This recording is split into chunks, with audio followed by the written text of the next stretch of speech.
ಎಲ್ಲ ಆತ್ಮೀಯ ಸ್ನೇಹಿತರೆ, ಇವತ್ತಿನ ಪತ್ರಿಕಾಗೋಷ್ಠಿಯಲ್ಲಿ ಸನ್ಮಾನ್ಯ ಜನಾರ್ದನ್ ರೆಡ್ಡಿಯವರು, ಪಕ್ಷದ ಅಧ್ಯಕ್ಷರಾದಂಥ ಸನ್ಮಾನ್ಯ ನಮ್ಮ ವೆಂಕಟರಮಣವರು, ದಿವಾಕರ್ ಅವರು, ನಮ್ಮ ದಾರಪ್ಪ ನಾಯ್ಕರು, ಸಿದ್ದಯ್ಯ ಸ್ವಾಮಿಯವರು, ಅಡವಿ ಸ್ವಾಮಿಯವರು, ಅಣ್ಣ ಅವ್ರಿಗೊಂದು ಚೇರ್ ಬಿಟ್ಕೊಡಿ. ಇವತ್ತು ಪತ್ರಿಕಾಗೋಷ್ಠಿಯಲ್ಲಿ ಪ್ರಮುಖವಾದಂಥ ಸನ್ಮಾನ್ಯ ಉಪಮುಖ್ಯಮಂತ್ರಿಗಳಾದಂಥ ಸನ್ಮಾನ್ಯ ಈ ರಾಜ್ಯದ ಉಪಮುಖ್ಯಮಂತ್ರಿಗಳಾದಂಥ ಸನ್ಮಾನ್ಯ ಡಿ ಕೆ ಶಿವಕುಮಾರ್ ಅವರು ಬಂದು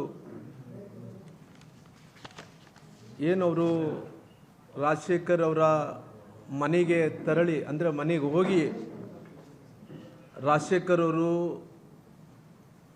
1ನೇ ತಾರೀಕಿಗೆ ಆದಂಥ ಏನು ಗಲಭೆ ಏನಿತ್ತು, ಆ ಗಲಭೆಯಲ್ಲಿ ರಾಜಶೇಖರು ಮೃತಪಟ್ಟಿದ್ದಾರೆ. ಅವರ ಕುಟುಂಬಕ್ಕೆ ಹೋಗಿ ಸಾಂತ್ವನವನ್ನು ಹೇಳೋದ ಮೂಲಕ ಅಲ್ಲಿಂದ ಬಂದು ಪತ್ರಿಕೆ ಹೇಳಿಕೆ ಕೂಡ ಮಾಧ್ಯಮದ ಮೂಲಕ ಮಾತಾಡುವಂಥ ಕೆಲಸ ಮಾಡಿದ್ದಾರೆ. ಅವರು ಕೆಲವೊಂದು ಕ್ಲಾರಿಫಿಕೇಷನ್ನು ಕ್ಲಿಯರ್ ಆಗಿ ಮಾಡಲಿಲ್ಲ. ಯಾಕಂದರೆ ಅವತ್ತು 1ನೇ ತಾರೀಕಿಗೆ ಘಟನೆ ಆಗುವಂಥ ಟೈಮಲ್ಲಿ ಅವರೇ ಪ್ರೆಸ್ ನೋಟು ಇಲ್ಲಿ ಕೂಡ ಡಿಕ್ಲೇರ್ ಮಾಡಿದ್ದಾರೆ. 2:15ಗೆ ಏನಾಯಿತು, ಯಾರು ಬಂದಿದ್ದರು, 3 ಗಂಟೆಗೆ ಏನಾಯಿತು, ನಂತರ 3 ಗಂಟೆ ಆದ ನಂತರ ಮತ್ತೆ ಸಂಜೆ ಏನಾಯಿತು, ಎಲ್ಲ ವಿಚಾರಗಳನ್ನು ಅವರೇ ರೈಟಿಂಗಲ್ಲಿ ಕೂಡ ಕೊಟ್ಟಿದ್ದಾರೆ.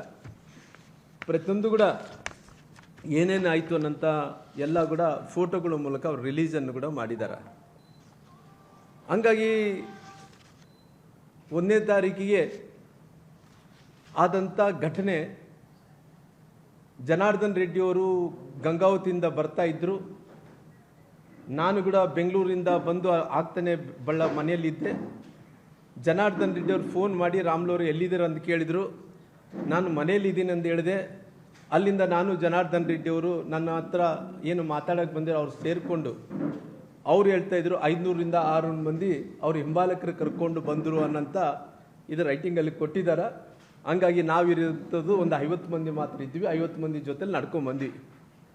ಈ ನಡ್ಕೊಂಡು ಬಂದಂಥ ಟೈಮಲ್ಲಿ ಅವರು ಹತ್ತತ್ರ ಆಸ್ಪಾಸು 7:15 ಸಮಯ ಆಗಿತ್ತು. ಆ ಬಂದಂಥ ಟೈಮಲ್ಲಿ 7:15 ಸಮಯದಲ್ಲಿ ಜನಾರ್ದನ್ ರೆಡ್ಡಿಯವರು ನಾನು ಬಂದಂಥ ಟೈಮಲ್ಲಿ ಅವ್ರ ಮೇಲೆ, ಜನಾರ್ದನ್ ರೆಡ್ಡಿ ಮೇಲೆ ಅವರು ಮುಗಿಬಿದ್ದು ಜಗಳ ಮಾಡೋಕ್ಕೆ ಪ್ರಾರಂಭ ಮಾಡಿದರು. ಜಗಳ ಮಾಡೋಕ್ಕೆ ಪ್ರಾರಂಭ ಆದ ತಕ್ಷಣ ಆ ಸಂದರ್ಭದಲ್ಲಿ ಯಾರೋ 1, 2, 3 ಮಂದಿ ಮಾತ್ರ ಪೊಲೀಸರು ಇದ್ದರು. ಯಾರು ಕೂಡ ಜಾಸ್ತಿ ಸಂಖ್ಯೆಯಲ್ಲಿ ಇದ್ದಿಲ್ಲ. ಆ ಜಗಳಲ್ಲಿ ಪ್ರಾರಂಭ ಆದ ತಕ್ಷಣವೇ ನೂಕುನುಗ್ಲಾಯಿತು. ಆ ನೂಕುನುಗ್ಲಾಗಂಥ ಟೈಮಲ್ಲೇ ಅಲ್ಲಿ ಅವ್ರ ಗನ್ಮ್ಯಾನ್ಗಳು ಫೈರ್ ಮಾಡೋದು ಶುರು ಮಾಡಿದರು. ಆ ಫೈರ್ ಶುರು ಮಾಡೋಂಥ ಸಂದರ್ಭದಲ್ಲಿ ಇವತ್ತು ಈ ಇಶ್ಯೂ ಪ್ರಾರಂಭ ಆದ ತಕ್ಷಣ, ಈ ಫೈರಿಂಗ್ ಪ್ರಾರಂಭ ಆದ ತಕ್ಷಣವೇ ಅಲ್ಲಿ ಕೆಲವೊಂದು ಅನುಮಾನಗಳು ನಮಗೆಲ್ಲರೂ ಕೂಡ ಕಾಣ್ತಾ ಇದ್ದಾವೆ. ಅವರು ಉಪಮುಖ್ಯಮಂತ್ರಿಗಳು ಹೇಳಿದ್ರು, ಜನಾರ್ದನ್ ರೆಡ್ಡಿ ಅವ್ರಿಗಿನ ಫೈರ್ ಆಗಿದ್ದರೆ ಅಲ್ಲಿ ಗೋಲಿ ಬಾರ್ ಅಂದ್ರೆಗಿನ ಗೋಲಿಗಳೇನ ಆರಿಸಿದ್ರೆ ಎಲ್ಲೋ ಒಂದು ಕಡೆ ಜನಾರ್ದನ್ ರೆಡ್ಡಿಗೆ ತಾಕಬೇಕಾಯಿತು, ಇಲ್ಲಿ ಎದೆಗೇನನ್ನ ತಾಕಬೇಕಾಯಿತು, ಇಲ್ಲಿ ಅವ್ರ ಗಾಡಿಗೇನನ್ನ ತಾಕಬೇಕಾಯಿತು, ಮನೆಗೇನನ್ನ ತಾಕಬೇಕಾಗಿತ್ತು ಅನ್ನೋಂಥ ಮಾತು ಭಾಳಷ್ಟು ಹೇಳಿದರು. ಹೇಳಿದಂಥ ಟೈಮಲ್ಲಿ ಕೂಡ ಸಾಕಷ್ಟು ಗುಂಡುಗಳು ಹಾರಿದ್ರೆ ಕೂಡ ದೇವರ ಆಶೀರ್ವಾದ, ಭಗವಂತನ ಆಶೀರ್ವಾದದಿಂದ ಜನಾರ್ದನ್ ರೆಡ್ಡಿಯವರು ಸ್ವಲ್ಪ ಅಂತರದಿಂದ ಮಿಸ್ ಆಗಿದ್ದಾರೆ. ಅವ್ರು ಜನಾರ್ದನ್ ರೆಡ್ಡಿಯವರು ಹೇಳಿದಂಥ ಸತ್ಯ. ಯಾಕಂದರೆ ಜನಾರ್ದನ್ ರೆಡ್ಡಿಯವರು ನನ್ನ ಮೇಲೆ ಗುಂಡು ಹಾರಿದಂಥ ಟೈಮಲ್ಲಿ ನನಗೆ ತಾಕಿಲ್ಲ, ಅದು ತಾಕಿರೋದೆಲ್ಲ ಕೂಡ ಗಾಡಿಗೆ ತಾಕಿದೆ, ಬೇರೆ ಕಡೆ ತಾಕಿರೋ ಕಾರಣ ಆ ಗುಂಡುಗಳೆಲ್ಲ ಕೂಡ ತಂದು ಓಡಿಸಿದೆ ಅಂತೇಳಿ ಇವತ್ತು ಕೂಡ ಸಾಕಷ್ಟು ಗುಂಡುಗಳು ಕೂಡ ಸಿಕ್ಕಿದಾವ. ಇವತ್ತು ಸಿಕ್ಕಂಥ ಟೈಮಲ್ಲಿ ಕೂಡ ಅಲ್ಲಿ ಹತ್ತತ್ರ 7 ಗಂಟೆಗೆ ಪ್ರಾರಂಭ ಆಗಿ ಅಲ್ಲಿ ಪ್ರಾರಂಭ ಆದಂಥ ಟೈಮಲ್ಲಿ ಅವರು ಪಾಪ SP ಅವರು ಅವತ್ತೇ ಬೆಳಿಗ್ಗೆನ ಜಾಯ್ನ್ ಆಗಿದ್ದಾರೆ.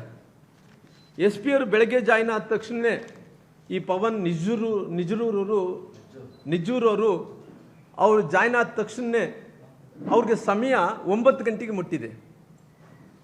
ಅವ್ರಿಗೆ ಇದು 7 ಗಂಟೆಗೆ ಪ್ರಾರಂಭ ಆದ ತಕ್ಷಣವೇ ಅವ್ರಿಗೆ ಮುಟ್ಟಿರೋಂಥ ಸುದ್ದಿ 9 ಗಂಟೆಗೆ ಮುಟ್ಟಿಸಿದ್ದಾರೆ.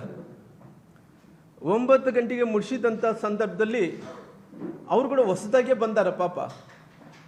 ಆ ಬಂದಂಥ ಟೈಮಲ್ಲಿ 9 ಗಂಟೆಗೆ ಯಾರು ತಿಳಿಸಿದಾರ? ಅವರು ತಿಳಿಸಿದಂಥ ವ್ಯಕ್ತಿ ಅಡಿಷನಲ್ ಎಸ್ ಪಿ ಸಾಹೇಬರು ತಿಳಿಸಿದ್ದಾರೆ. ಯಾರು ಅಡಿಷನಲ್ ಎಸ್ ಪಿ ಸಾಹೇಬರು? ಅವರು ರವಿಕುಮಾರ್ ಅವರು ತಿಳಿಸಿದಾರ. ಅಲ್ಲಿ ತನಕ ಯಾವುದೇ ಮಾಹಿತಿ ಇಲ್ಲ. ಅವ್ರೇನು ಮಾಡಿಬಿಡ್ತಿರು, ಅಡಿಷನಲ್ ಎಸ್ ಪಿ ಸಾಹೇಬರು ತಿಳಿದಿದ ತಕ್ಷಣ ಅವರು ಎಸ್ ಪಿ ಸಾಹೇಬರು ಬಿದ್ದನ ಎದ್ದನ ಅನ್ನೋಂಥ ರೀತಿಯಲ್ಲಿ ಗಾಬರದಲ್ಲಿ ಓಡಿ ಬಂದಾರ. ಓಡಿ ಬಂದಿರೋಂಥ ಟೈಮಲ್ಲಿ ಆಲ್ರೆಡಿ ಹತ್ತತ್ರ 9 ಗಂಟೆ ಆಗಿಬಿಟ್ಟಿದೆ. ಅಂದರೆ ನಾನು ಆದಂಥ ಘಟನೆ 7 ಗಂಟೆಗೆ, ಅವರು ಅಡಿಷನಲ್ ಎಸ್ ಪಿ ಸಾಹೇಬರು ಎಸ್ ಪಿಗೆ ಮುಟ್ಟಿಸಿದ್ದು 9 ಗಂಟೆಗೆ, ಅಡಿಷನಲ್ ಎಸ್ ಪಿ ಸಾಹೇಬರು ಮುಟ್ಟಿಸಿದ ನಂತರ 9 ಗಂಟೆಗೆ ಯಾರು ಬಂದರು? ಎಸ್ ಪಿ ಅವರು ಬಂದರು. ಎಸ್ ಪಿ ಅವ್ರ ಜೊತೆಲಿ ಬಂದಿರೋಂಥದ್ದು ಐ ಜಿ ಮೇಡಮ್ ಅವರು.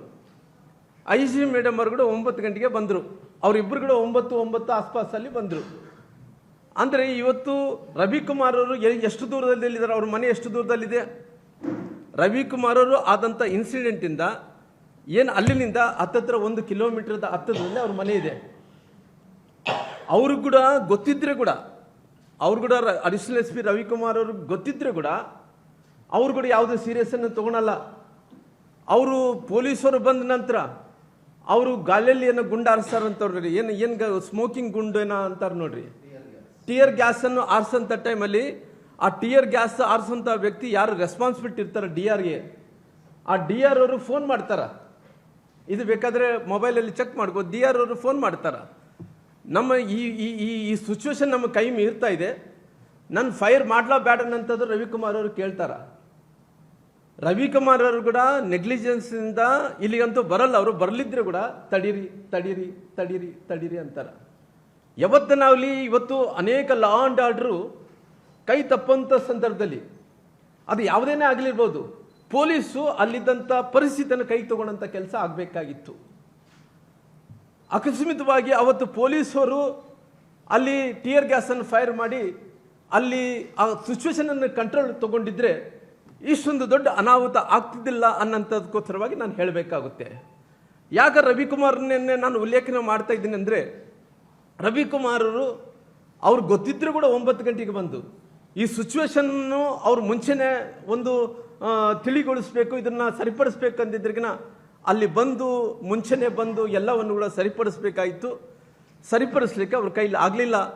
ನಾನು ಅದಕ್ಕೋಸ್ಕರವಾಗಿ ಉಪಮುಖ್ಯಮಂತ್ರಿಗಳಾದಂಥ ಸನ್ಮಾನ್ಯ DK ಶಿವಕುಮಾರ್ ಸಾಹೇಬ್ರವ್ರಿಗೆ, ಅವರು ಪಾಪ 9 ವರ್ಷಗಳ ಕಾಲ ಲೋಕಾಯುಕ್ತದಲ್ಲಿದ್ದರಂತೆ. ಪವನ್ ನಿರ್ಜೂರವರು 9 ವರ್ಷಗಳ ಕಾಲ ಲೋಕಾಯುಕ್ತದಲ್ಲಿದ್ದಂಥ ಟೈಮಲ್ಲಿ ಪಾಪ ಬೆಳಗ್ಗೆ ಬರ್ತಾನ, ಮತ್ತೆ ಮರುದಿನನೇ ಅವ್ರಿಗೆ ಸಸ್ಪೆಂಡ್ ಆಗ್ತಾನಂದ್ರಿಗಿನ ಇವತ್ತು ಪವನ್ ನಿಜ್ರೂರವರು ಅವರು ಸಸ್ಪೆಂಡ್ ಆಗೋದಲ್ಲ, ನಿಮ್ಮ ರವಿಕುಮಾರ್ ಸಾಹೇಬರು ಸಸ್ಪೆಂಡ್ ಆಗಬೇಕಾಗಿತ್ತು ಅನ್ನೋಂಥ ಒತ್ತಾಯ ಮಾಡ್ತೀನಿ. ಅವರು ಗೊತ್ತಿದ್ರೆ ಕೂಡ ಅವ್ರು ಯಾವುದೇ ಕಂಟ್ರೋಲನ್ನು ಮಾಡಲಿಕ್ಕಾಗಲಿಲ್ಲ. ಯಾಕಂತ ಹೇಳಿದ್ರೆ ರಾಮ್ಲೋರ್ ವಿರುದ್ಧವಾಗಿ ನಾನು ಅನೇಕ ಬೇರೆ ಅಂದರೆ 1908-9ರಲ್ಲಿ 2008-9ರಲ್ಲಿ ಅವತ್ತಿನ ಸಂದರ್ಭದಲ್ಲಿ ನಾನು ರಾಮ್ಲೋರು ವಿರುದ್ಧವಾಗಿ ಕೆಲಸ ಮಾಡಿದ್ದೀನಿ ಅಂದೇ ಒಂದೇ ಒಂದು ಕಾರಣಕ್ಕೋಸ್ಕರವಾಗಿ ರವಿಕುಮಾರ್ ಸಾಹೇಬರು ನನಗೆ ಕೂಡ ಅವ್ರ ಮೇಲೆ ಗೌರವ ಇದೆ. ಆದರೆ ಅವ್ರ ಕಾನೂನನ್ನು ಲ್ಯಾಪ್ಸ್ ಆಗಿದೆ ಅನ್ನೋಂಥ ವಿಚಾರವನ್ನು ಕೂಡ ಉಲ್ಲೇಖನ ಮಾಡ್ತಾರೆ, ಬೇರೆ ಉದ್ದೇಶ ಏನಿಲ್ಲ. ಅಂದರೆ ರವಿಕುಮಾರ್ ಅವರು ನಮ್ಮನ್ನ ವಿರುದ್ಧವಾಗಿ ಅವತ್ತಿನ ಸಂದರ್ಭದಲ್ಲಿ ನಡ್ಕೊಂಡಾರ ಅನ್ನೋಂಥ ಕಾರಣದಿಂದ ಅವ್ರನ್ನ ಮತ್ತೆ ಪುನಃ ಇಲ್ಲಿ ಹಾಕ್ಕೊಂಡು ಈ ಲಾ ಆ್ಯಂಡ್ ಆರ್ಡರ್ನ ವ್ಯವಸ್ಥೆನ ಕೆಡಿಸುವಂಥ ಪ್ರಯತ್ನ ಇವತ್ತು ಪವನ್ ನಿಜ್ರೂರವ್ರು ಮಾಡಿಲ್ಲ. ಆದರೆ ಅವ್ರು ಮಾಡಿರೋದಂತ ಎಲ್ಲ ಕೂಡ ರವಿಕುಮಾರ್ ಸಾಹೇಬರು ಅನ್ನೋಂಥ ಮಾತನ್ನು ಹೇಳ್ತೀನಿ. ನಾನು ರವಿಕುಮಾರ್ ಅವ್ರನ್ನ 9 ಗಂಟೆಗೆ ಬಂದ ನಂತರ ಅವ್ರು ಮಾಡಿರೋಂಥ ವಿಚಾರ ನೋಡ್ರಿ. 9 ಗಂಟೆಗೆ ಬರ್ತಾರ, ಐ ಜಿ ಮೇಡಮ್ ಬರ್ತಾಳ ನನ್ನ ಹತ್ರ. I G madam